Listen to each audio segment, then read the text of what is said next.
सरकारने शेतकऱ्याला मदत देण्याचं जाहीर केलेलं आहे. ही मदत पुरणारी नाही आहे. कारण की ही परिस्थिती आता बीडमधल्या कुर्ला गावामध्ये आपल्याला पाहायला मिळते आहे. कारण की 9,000 रोपं असणारी 9 एकर जी फळबाग आहे पपईची ती पूर्ण वाया गेलेली आहे.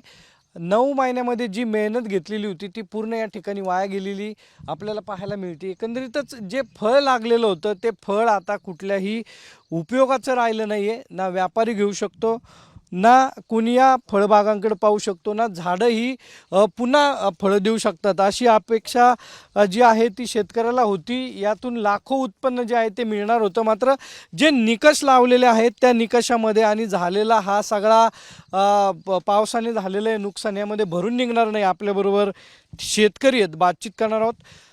काय परिस्थिती सगळी, खरंच ही फळबाग परत उपयोगी येणार आहे का, किंवा सगळं फळ वाया गेलं?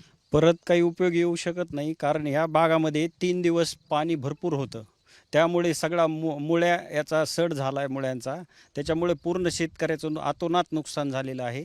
त्याच्यामुळे याचा पूर्ण गांभीर्याने विचार करण्यासारखी यंत्रणा राबवावी. जे निकष लावलेले आहेत निकषात बसतंय काय सगळं? नाही, हे निकषात बसू शकत नाही. आता जे आम्हाला असं समजतंय तुमच्याच मीडियाच्या माध्यमातून की शेतकऱ्याला सरकार हे 15,000, कुणी म्हणते 16,000 रुपये अशी मदत देणार आहे. पण आज मला सांगा, ही 16 आणि 15,000 रुपये मदत घेऊन काय होणार आहे? आज ह्या बागाला कमीत कमी एकरी 80 ते 90,000 रुपये खर्च आलेला आहे. आणि तुमचे 15 आणि 16,000 रुपयाच्या मदतीनं काय उपयोग होणार आहे? आता ह्याच्यातला एकही रुपया आम्हाला घडत नाही आहे शेतकऱ्याला ह्या बागा. ही झाड आता isakal.com आहे देशातील नंबर 1 ची मराठी न्यूज वेबसाईट. प्रत्येक अपडेटसाठी isakal.com ला नक्की भेट द्या. लावली, 9 महिने मेहनत घेतली, व्यापारी आता फळ घ्यायला तयार नाही आहे. सगळं खराब झालं. सर, शेतकरी आहे का शेतकरी? तेच सांगायचं म्हणलं ना, 9 एकर बाग आहे सर. मी शेतकरी, 9 एकर बाग गेला त्या शेतकऱ्याचा. 9 एकर बाग गेला, हे शेतकऱ्याने करायचं काय? याचा खर्च झाला किती? आमचे कापसं गेले, आमचे पूर्ण कापसं गेले सर. हे बघा तुम्ही नदीच्या कडीचे हे पूर्ण कापसं गेले. एक एकर कापूस लावायला, या बागाला, मोसंबीला, पपईला किती खर्च येतो सर? हे तुम्ही बघा. तुम्हाला मी सांगतो, कापूस जर लावायचा म्हणलं तर आम्हाला 2,000 रुपये एकर ट्रॅक्टरला नांगराला द्यावं लागतं, मोगडाला 1,000 रुपये एकर द्यावं लागतं, 1,000 रुपये पाळीला द्यावं लागतात, 1,000 रुपये रेगटीला द्यावं लागतात, त्यानंतर बी, त्यानंतर खत, त्यानंतर मजूर. आमचं खत 5,000 रुपये, औषधाचे भाव काय सर? आम्ही काय करणार सर? सरकारने आम्हाला एवढी मदत द्यावी. तिने बघावं सर सरकारने इथं येऊन की आमची परिस्थिती काय. आमची परिस्थिती बघावं सर. आमच्या कापसाचे हाल काय आहेत, आमच्या फबाच्या बागाचे हाल काय आहेत बघा. खूप बिकट परिस्थिती. सरकारकडे आमची हीच मागणी की इथं प्रशासनाने यावं, तिथं पंचनामे करावे आणि ऑन द स्पॉट येऊन यांचं हे करावं की यांचं किती नुकसान झालंय. 9 एकर. पण काय अधिकारी म्हणतात की तुम्हीच सगळी माहिती देते, मग पंचनामे कसे होणार आहे? सर, पंचनामे कुठं करतात इथे येऊन? इतक्याला आम्ही येऊन कुठं पंचनामे करतात? इकडे येतच नाही सर ते. इतक्याला आम्ही येऊ शकत नाहीत ते. तिथं बसल्या पंचनामे करतात. इथं नुकसान झालं, तिथे नुकसान झालं. सर बघा ना, आमची परिस्थिती खूप बिकट आहे सर. आम्ही फळाचं काय करणार? हे फळाचं काय करणार? हे बाग पूर्ण गेला, 9 एकरचा बाग पूर्ण गेला सर. 1 रुपया पण ह्यामध्ये येऊ शकत नाही. पूर्ण बाग गेला सर. बाग गेलं सगळं. खूप बाग गेला, सगळं बाग गेला. सगळं नुकसान झालं, कापसाचं नुकसान झालंय सगळं. एकदम सिंधबाणाच्या कडीचे लोकांचे रान वाहून गेलेत. एवढं नुकसान झालंय की ते भयानक नुकसान झालंय. आणि फळबागात ते आपण एका लहान मुलाप्रमाणे ते सगळे जपतो, फळ येत आणि फळाची येण्याच्या वेळेसच ही सगळी अवस्था होती.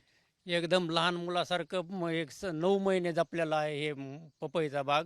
आणि तो एका रात्रीत आणि एका दिवसात पूर्ण खलास होतोय. म्हणजे हे आम्हाला रडायची परिस्थिती इथं झालेली आहे. आमच्या विहिरी गेल्या, सोलर गेले, ठिबक गेले. आणि तलाट्याला म्हणलं ना आम्ही, चला साहेब आमचा पंचनामा करायचा आहे, तर तो म्हणतो नाही मी ऑफिसमध्ये बसतो, तुम्ही या 11 वाजता, मग 11 वाजता तुमचा पंचनामा करू. असं असतं का साहेब कुठं? 11 वाजता जर पंचनामा करायचा आहे तर ते रानातलं काय दिसणार आहे त्याला? माझी विहीर गेली सगळी वाहून, आणि तो म्हणतो मी तिथं करतो, या तिथं पंचनामा ऑफिसमध्ये. मंत्री येते ते आदेश देते, तर मग हे अधिकारी ऐकत नाही का? नाही मग? मंत्री येतात, मंत्री रोडवरून गेले साहेब. आम्ही इकडे चला म्हणतो त्यांना, तर ते म्हणतात नाही तिकडे जाणार नाही आमची गाडी. प्रत्येक अधिकारी येतो टँडूनच परत जातो. तो म्हणतो सरसकट करायचंय, सरसकट करायचंय. असं शेतामध्ये सरसकटणी होणार आहे काय? नाही सरसकट मध्ये काहीच होत नाही सर. 15,000मध्ये 18,000मध्ये हे देऊ कुठं म्हणले, देऊ अजून म्हणलेच नाही. अजून काही कुणी हे केलं, काहीच केलं नाही अजून. याचं उत्पन्न किती होणार होतं फळबागाचं? हे उत्पन्न खूप मोठं होणार होतं सर. काही नाही राहिलं. काहीच राहिलं नाही. आमची सरकारकडे एकच मागणी, आम्हाला पाहिजे फळबागाला इथं यावं, पंचनामे करावे, प्रत्येक शेतकऱ्याला 50,000 रुपयाची मदत द्यावी हेक्टरी. आणि हे जे फळबाग आहेत आमचे पपईचे, मोसंबीचे, ह्यांना इथं यावं, ह्यांचा पंचनामा करावा, ह्यांना आमच्या विद्यार्थ्यांना मदत द्यावी. शेतकऱ्याला वाली कोण आहे? तुम्ही जर सरकारच म्हणते आमच्या पैसे नाही, मग शेतकऱ्याला वाली कोण आहे? शेतकऱ्यांनी जायचं कुठं? सगळ्यात मोठा सवाल आहे, शेतकऱ्यांनी जायचं कुठं? कुणापाशी रडायचं? तुम्ही जर म्हणणार आमच्यापाशी पैसे नाही, मग आम्ही कुठं जायचं? आम्हाला न्याय देणार कोण? जर तलाट्याला म्हणला पंचनाम्याला चला, ते म्हणतात येशीत बसून पंचनामे करतात. येशीत बसून पंचनामे होतात का? रस्त्यावर यावं लागतं, शेतात यावं लागतं, त्याला हे नुकसान बघावं लागतं. आणि सरकार मायबाप म्हणतं आमच्यापाशी पैसेच नाही, मग शेतकऱ्यांनी जायचं कुठं? मग सरकार म्हणतंय पैसे नाहीये, मग हे दौरे करतात कशासाठी? दौरे कशासाठी? बघा ना मग. जेवढे नेते तेवढी आपली राजकीय पोळी भागण्यासाठी फक्त दौरे करीत आहेत, फोटोसाठी, याच्यासाठी. दुसरं काय नाही. शेतकऱ्याला मदत करण्यासाठी त्यांच्याकडे काही नाही. आज जेवढं पण हे सरकार आहे त्यांनी एक लक्ष देऊन सगळं हे नुकसान भरपाई हे ती व्यवस्थित द्यायला पाहिजे. जो तो येतो नेता रोडच्या कडला येतो, रानात हे करून जातो पंचनामे शेताच्या कडेने, पण तो नदीच्या कडेने हे ते येत नाही. सगळं असं नुकसान झालंय, भरपाई कशी करायची आता? मिळणार आहे मदत वाटतं? ही आता लय बेकार झालंय, एकदम बिकट परिस्थिती. सगळंच गेलंय. हे फळ आता लटक लागलेले, ते फळ गेले, सगळं कापूस गेलाय, सगळं. व्यापारी घेईन काय? नाही सडायला लागले नाही. एका रात्रीत सडायला लागलाय. व्यापारी घेत नाही, काही नाही.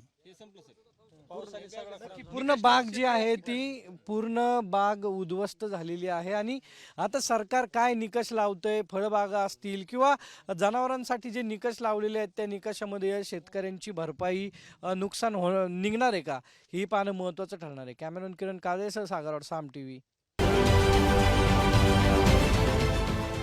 देश विदेशातील प्रत्येक घडामोडींचे लाईव्ह अपडेट मिळवण्यासाठी आता साम टीव्हीच्या सर्व सोशल मीडिया प्लॅटफॉर्मला लाईक, फॉलो आणि सबस्क्राईब करा. तसंच सर्व नोटिफिकेशनसाठी बेल आयकॉन प्रेस करायला विसरू नका.